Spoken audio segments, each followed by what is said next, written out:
O ultimato revisado de Donald Trump à Rússia. Veja o que ele disse com Keir Starmer durante a reunião deles. Vou estabelecer um novo prazo de cerca de 10 ou 12 dias a partir de hoje. Não há motivo para esperar. Não há motivo para esperar. Já se passaram 50 dias. Quero ser generoso, mas simplesmente não vemos nenhum progresso sendo feito.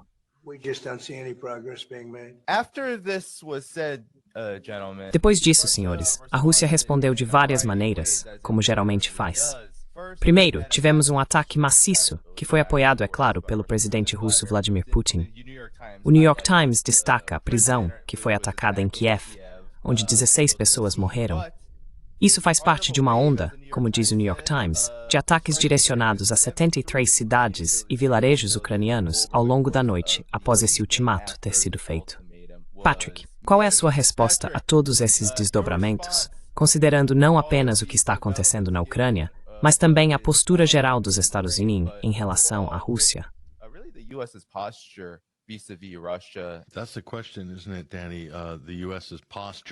Essa é a questão, não é, Danny? A postura dos Estados Unidos em relação à Rússia. Que postura? Essa é a questão. Eu não vejo nenhuma postura digna de nota. Vejo muita mudança de direção, vejo muita incoerência, vejo muita confusão e vejo, para ser sincero, muito desespero por parte da própria Ucrânia, claro, mas também por parte do governo Trump. Ficar fazendo esses comentários ambíguos sobre prazos e coisas do tipo, em algum momento, isso perde credibilidade. E acho que esse é o problema. Veja, o problema é que para Donald Trump não há uma vitória. Não há um ganho político para Trump, mas há uma vitória. Há um ganho para certas pessoas, como certos interesses estabelecidos. A vitória é, e na minha opinião, essa é a posição de recuo dos Estados Unidos.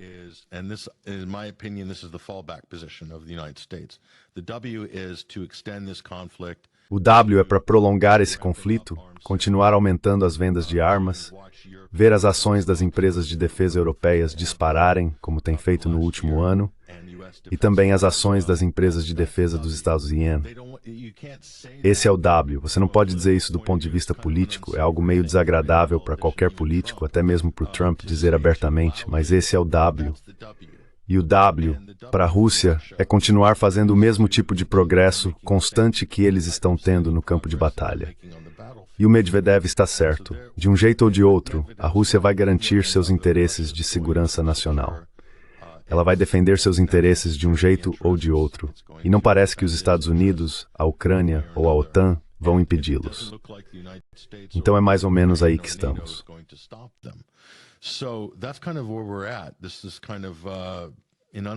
Isso é meio que um impasse não oficial, por assim dizer. É o que parece. Porque a Rússia não vai aceitar nenhuma exigência incondicional ou termos de rendição impostos por Donald Trump. Isso não vai acontecer. E não há conversas sérias vindas de Washington sobre um acordo político. Do ponto de vista da Rússia, sejamos honestos, não mudou muito.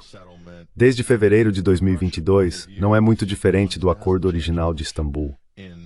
Sim, os territórios e as fronteiras mudaram um pouco desde então. A Ucrânia perdeu mais território de fato, e provavelmente perderá mais quanto mais tempo isso durar. Para a Ucrânia, é corte suas perdas. Mas isso é politicamente insustentável enquanto Zelensky estiver no poder.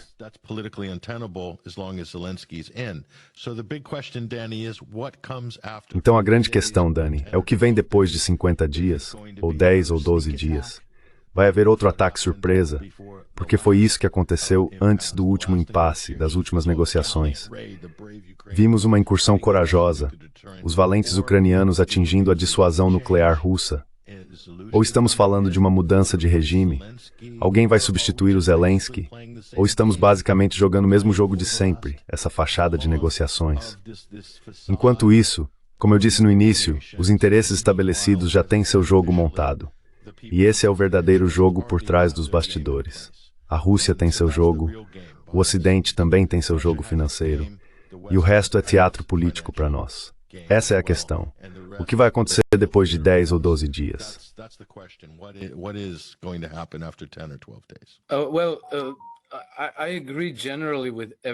Bem, eu concordo em geral com tudo que o Patrick acabou de dizer.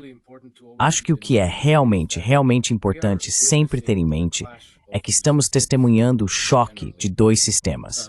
De modo geral, o que faz com que o conflito na Ucrânia seja o mesmo conflito que estamos vendo no Oriente Médio e o mesmo conflito que pode acontecer com a China no futuro. A lógica desse conflito é tal que você precisa estar de um lado ou de outro. Os dois lados, os dois sistemas de governança, são o sistema de governança oligárquico, neocolonialista e imperialista ocidental versus praticamente o resto do mundo.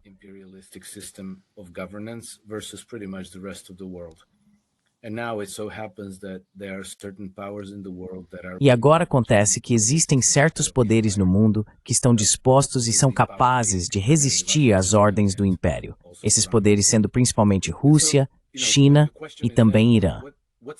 Então, sabe, a questão é, de que lado o governo Trump ficou nesse conflito? Minha conclusão, com base nos últimos 6 meses de atividades do governo Trump, é que Trump realmente ficou do lado oposto ao do império. Muito frequentemente, Trump faz declarações que são, na minha opinião, em grande parte operações psicológicas. Ele faz essas declarações para certos públicos e agora ele está no Reino Unido. O Reino Unido é o lado mais desesperadamente belicista nesse conflito com a Ucrânia.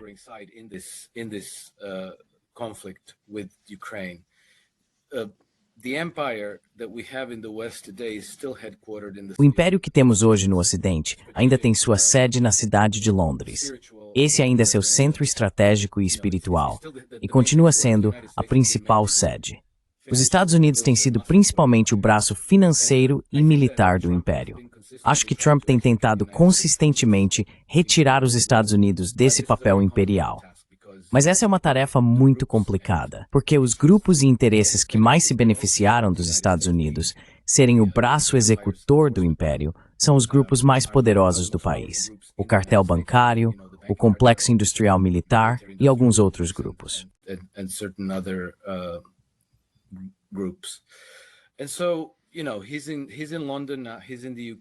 Então ele está em Londres, está no Reino Unido agora, está se encontrando com Starmer. Acho que ele precisa passar a impressão de que ainda está disposto a ser o braço de execução do império. Mas acredito que na realidade ele não tem intenção de fazer isso. Se voltarmos ao início do governo, mesmo antes de sua posse, tivemos Marco Rubio dizendo que os Estados Unidos, que o governo dele considera a ordem do pós-Segunda Guerra Mundial mais do que obsoleta. Ele disse que essa ordem foi até mesmo usada como arma contra os Estados Unidos e que a nova realidade são as integrações multipolares.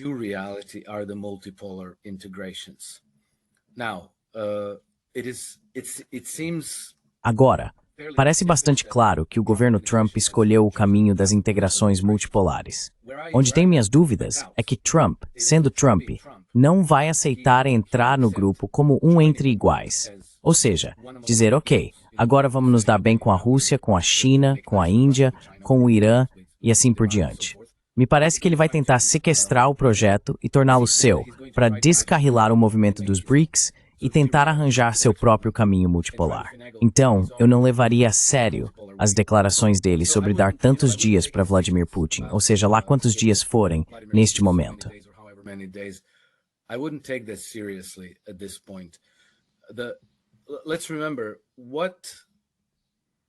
Vamos lembrar, a única maneira de ele mudar o rumo da guerra na Ucrânia, e mesmo assim isso não seria suficiente, seria se os Estados Unidos realmente interviessem e dissessem, certo, vamos fornecer uma garantia de segurança real e inabalável para o governo em Kiev. Trump não vai fazer isso. Então, todo o resto é apenas postura marginal, posicionamento, operações psicológicas, enganação. Acho que vai levar um tempo até sabermos quais são suas verdadeiras intenções.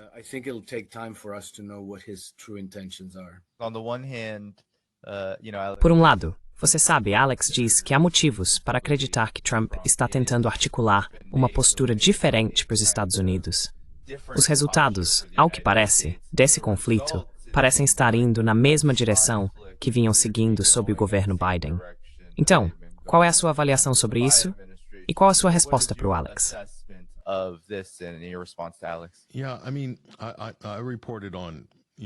Sim, quero dizer, eu cobri o Marco Rubio na época. Acho que foi numa entrevista que ele deu para Megyn Kelly, na verdade, onde ele mencionou o mundo multipolar. E acho que isso foi logo no início do governo, nos primeiros dias. E essa foi a última vez que ouvi alguém da administração dizer algo assim. Então, embora esteja registrado, e muitos de nós tenhamos noticiado isso na época, e eu obviamente fiquei muito feliz em ouvir aquilo, tudo o que aconteceu desde então tem sido uma retórica unipolar vinda da administração. E sabe, não tenho acesso a nenhum plano que eles tenham nos bastidores, mas a percepção global é de que os Estados Unidos estão agindo mais como um ator unipolar do que nunca. Porque administrações anteriores, até mesmo os neoconservadores, em certo grau, ainda atuavam dentro do sistema internacional. E o sistema internacional é composto por conjuntos de regras.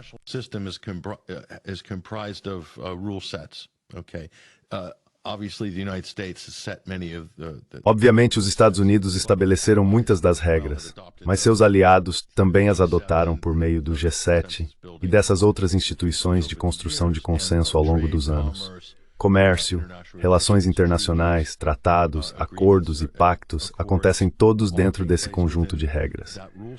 O problema com Trump é que é difícil identificar qualquer adesão discernível a qualquer conjunto de regras. É quase como se fosse uma diplomacia improvisada, é intimidação, é quase como extorsão internacional.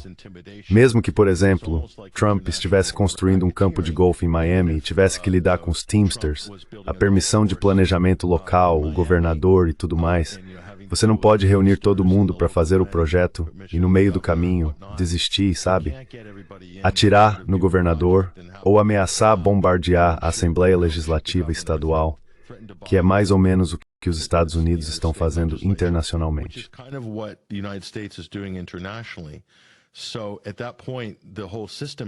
Nesse ponto, todo o sistema entra em colapso. Não há acordo possível se você não pode se apegar ou seguir regras ou termos de engajamento previamente acordados, como acontece no mundo dos negócios ou como temos em nossos países em relação às leis. Claro, os Estados Unidos desrespeitam isso em grande medida. O direito internacional é uma fachada, e as normas internacionais também são uma fachada. Mas ainda assim, você precisa delas para fingir, ou pelo dar a impressão de que existe alguma ordem. Assim, as pessoas podem trabalhar juntas para fazer as coisas acontecerem, impedir situações ruins, pausar, reconstruir.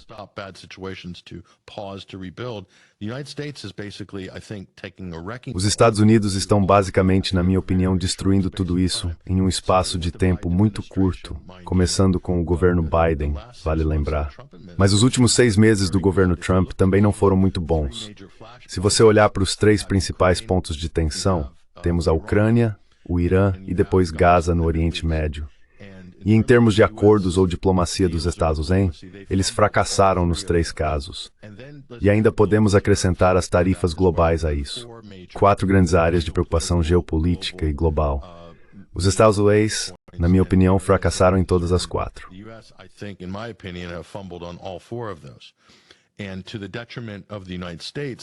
E em detrimento dos Estados Unidos, eu acho, economicamente, nas guerras tarifárias. Mas agora ele está usando tarifas de uma forma para a qual elas nunca foram destinadas, que é como sanções, outra forma de sancionar. E o ponto principal aqui é o seguinte: depois de 10 ou 12 dias, acho que ele está o quê? Ameaçando tarifas de 100% contra qualquer um, como forma de sanção secundária se ousarem negociar com a Rússia. Isso não vai acontecer. Isso não vai acontecer pelo simples fato de que este é o presidente que foi eleito. Ok, muitos de nós votamos nesse homem porque ele disse que acabaria com a guerra na Ucrânia em 24 horas.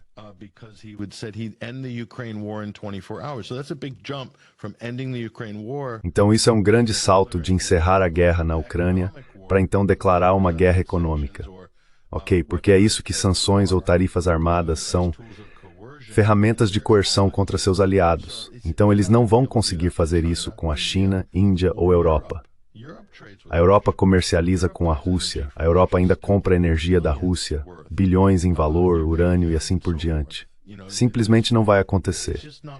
Então, para onde estamos indo com isso? Essa é a questão.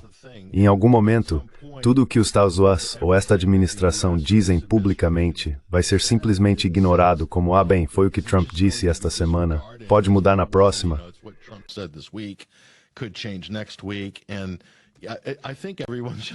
E eu acho que todo mundo vai meio que seguir em frente, fazer o seu trabalho e basicamente dizer a ele o que ele precisa ouvir, balançar a cabeça, ok? E então, sabe, cruzar os dedos e torcer pelo melhor. Mas sabe, não acho que nada disso vai realmente se concretizar. Isso inclui os acordos comerciais. Isso inclui os acordos econômicos. Olhe para aquela viagem ao Oriente Médio com a Arábia Saudita e o Catar. Trilhões de dólares de investimento direto nos Estados Unidos. Isso não vai acontecer. Mas ele conseguiu uma grande vitória em termos de relações públicas. A Fox ficou eufórica com isso. E o mesmo aconteceu com a von der Leyen esta semana. Pronunciamentos semelhantes depois sobre investimento estrangeiro direto dos europeus nos Estados Unidos.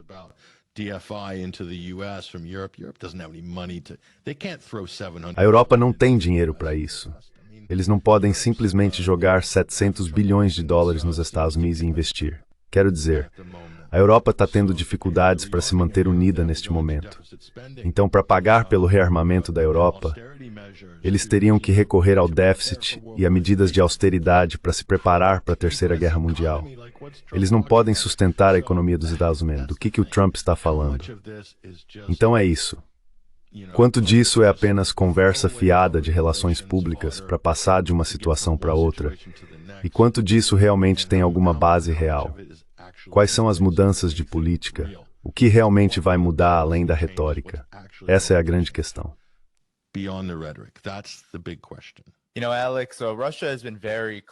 Sabe, Alex, a Rússia tem sido muito lúcida durante todo esse processo.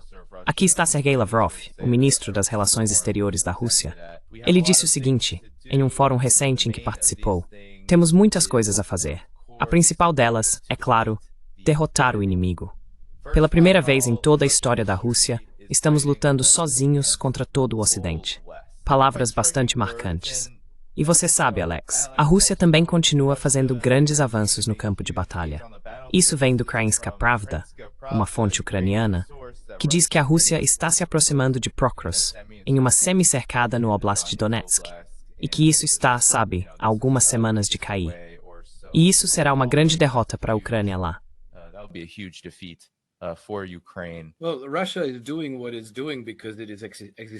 Bem, a Rússia está fazendo o que está fazendo porque isso é existencial para eles. As potências ocidentais, e quando digo potências ocidentais, quero dizer França, Polônia, Lituânia, Suécia, Alemanha e Ucrânia. O verdadeiro poder são os estabelecimentos bancários que acabam financiando todas essas guerras.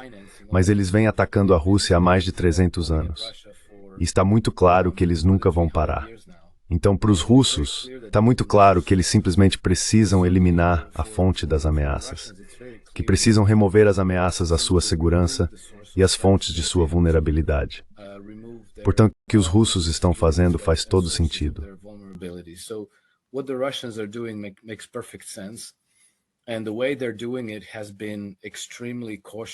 E a maneira como eles estão fazendo isso tem sido extremamente cautelosa e responsável. Em cada etapa, eles deram uma chance à paz. 4 dias depois de iniciarem a operação militar especial, já começaram as negociações. Então acredito que a história julgará a Rússia de forma favorável, no sentido de que as ações da Rússia podem ser explicadas e fazem sentido. As ações do Ocidente são muito diferentes. Tem sido uma espécie de obsessão fanática em destruir a Rússia, dividi-la, promover uma mudança de regime e transformar a população russa, basicamente, em uma força de trabalho escrava para ajudar os interesses financeiros ocidentais a extrair recursos russos em benefício de corporações e bancos ocidentais.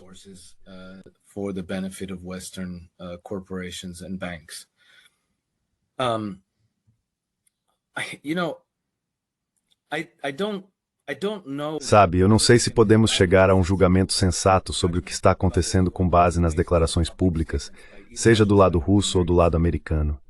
Acho que todos eles estão escondendo o jogo. Veja, o Trump, não apenas nesses 6 meses de mandato agora, mas praticamente desde que entrou na política, tem sido consistente no sentido de querer tirar os Estados Unidos de seu papel imperial e devolvê-lo às suas tradições republicanas. Vimos que, em seu governo, isso não dá em todo.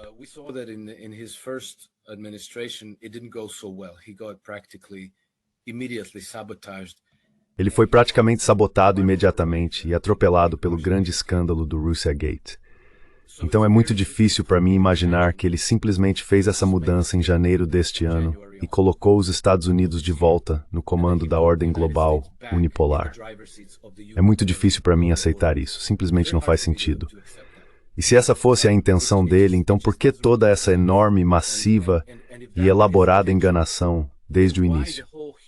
Porque ele enfrentava ventos contrários muito poderosos até para conseguir entrar na Casa Branca. Ele poderia muito bem ter dito, olha, tudo como sempre. Vamos continuar exatamente como Bush, Bush 43, Obama, Biden, Clinton e todos os outros fizeram.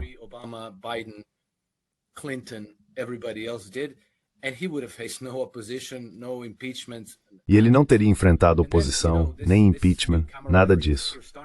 E então, sabe, essa nova camaradagem com Keir Starmer, eu também não acredito nisso, nem por um segundo. Porque, veja bem, vamos voltar ao escândalo do Russiagate.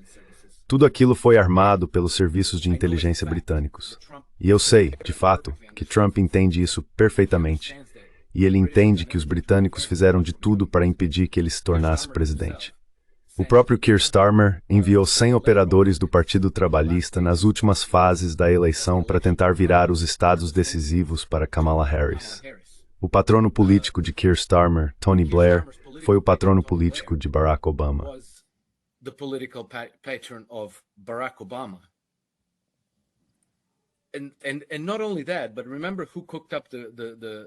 E não só isso, mas lembre-se de quem criou o dossiê da Russiagate. Foi Christopher Steele, o cara do MI6. Christopher Steele levou Donald Trump ao tribunal em Londres e, em abril deste ano, obteve uma sentença de 685 mil pounds contra Trump. Então isso não está sendo comentado, mas a ideia de que Trump está de alguma forma alheio a tudo isso e que de repente está tratando o gabinete de Keir Starmer como amigos, parceiros e aliados, não consigo conciliar isso com o que sei sobre Trump. Acho que há muita enganação e operações psicológicas acontecendo e que vai levar tempo para entendermos. Mas ele também já disse muitas vezes, em várias declarações, que confia em Vladimir Putin.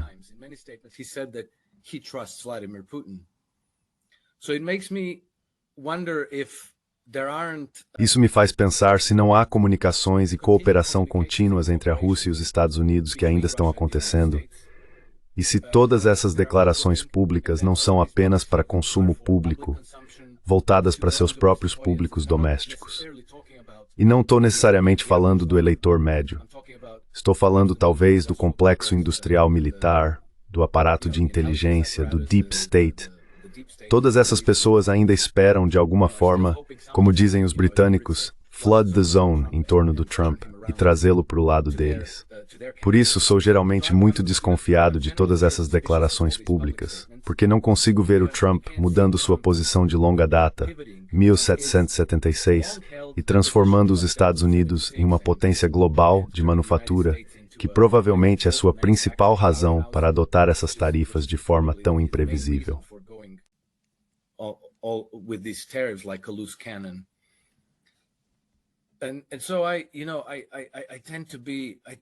Por isso, eu costumo tentar encontrar pontos suficientes para conectar abaixo das aparências superficiais das coisas, para tentar entender o que está acontecendo. Agora, se for verdade que eles estão se preparando para substituir Zelensky por Zaluzhny, vou dizer o seguinte, e estou realmente me arriscando aqui porque venho acompanhando essa história desde a época em que Zaluzhny desapareceu por 2 semanas na Ucrânia. Lembre-se, ele simplesmente sumiu. Acho que os britânicos estão caindo numa armadilha. E acredito que se Zaluzhny assumir o comando na Ucrânia, o Ocidente vai perder a Ucrânia. E a Ucrânia vai voltar a se alinhar com a órbita russa.